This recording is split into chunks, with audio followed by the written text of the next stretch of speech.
نن په اکوړي کې منتخب نمائندګانو چې ډیره یو غټه غلا نیولې ده د خیمې جهانګیري مال مویشي منډی چې دا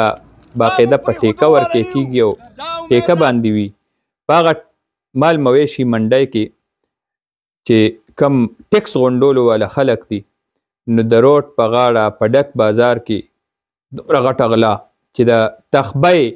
رسیدونه او چیټونو باندې خلکو نه ټیکس پیسې وصولولې دې معامله باندې ډېره لویه جګړه وشوه د هغه دی چې څومره نمایندګانو نو بربند لاسونه یې دا باندې ونیول هغه رنګ یې هاتو چې ورته وایي نو بیا یې تاڼې ته بوتلي دي او باقاعده تاڼه کې هم دا شی درد شو دا سکینډل مونږ وایو دا د دې حکومت دپاره او د دې وزیر اعلی عوامي جنډې باندې څپېړه ده زه ګڼمه چې دا دومره غټه غلا بدعنواني بد انتظامي دا د چا د عشیرآباد نه بغیر ناممکنه ده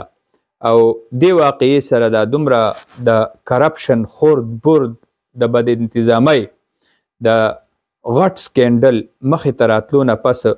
زما چې څومره واکداران دي او که هغه صوبایي حکومت دی او ضلعي انتظامیه ده ممبران دي د صوبایي او قومي اسمبلی ممبران دي نو دې ټایم کې د هغوی دپاره چیلنج دی او دا د هغوی بېعزتي ده او دا د هغوی په مخ باندې څپېړه ده او د هغوی له کلاو چیلنج دی چې دومره غټه بدعنواني ستا په علاقه کې شروع وي او ته ترې خبر نه نو لا خو ته خبر یې او ته پې خاموش خو خلق او د دغه منتخب نمایندګانو ته مونږ آفرین وایو او خراج تحسین پیش کوو چې دومره خلق ویښ شوي دي ژوندي شوي دي چې ناجایزه یو غټ اغلا او په رڼا ورځ او په بازار کې دومره د دلیرۍ سره او زړورتیا سره د خلکو نه غلا کیږي او هغه خپل جیب دپاره نو دا د ټوپک هغه رهزنۍ نه او د ټوپک په زور ډکیتۍ او رهزنۍ نه دا زما په خیال دا د هغې نه انتهایی حساس او خطرناکه ډکیتي ده ځکه دا د ټول قوم په جیب باندې ډاکه دا د ټول قوم خوني رهزنۍ او دا د دې انتظامیي او سرکار نه دا ډکیتي تصور کومه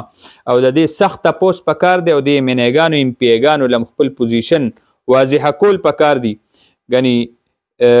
خلق به دا وایي چې په دې کې دا ټول شامل دي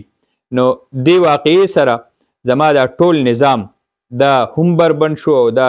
چې کوم صوبایي حکومت دی ضلعي انتظامیه ده د دوی د خاموشۍ باندې به کار نه کیږي او په دې باندې ښه د بنګ اکشن او ښه د بنګه کاروي پکار ده ځکه د ټول قوم نه حکومت نه او د دې خلکو نه کله او رڼا او رزه باندې دا دومره غټه ډاکه د هغوی په جیب باندې او په خزانه باندې غورځول معمولي خبره نه ده دا ډیره غټه خبره ده دومره غټ کار په رڼا ورځ باندې د قوم نه او حکومت نه او د خزانې نه او دا دومره غټه ډکیتي او رهزني دا د پشپناهۍ نه او د چا د عشیرآباد نه بغیر دا ناممکنه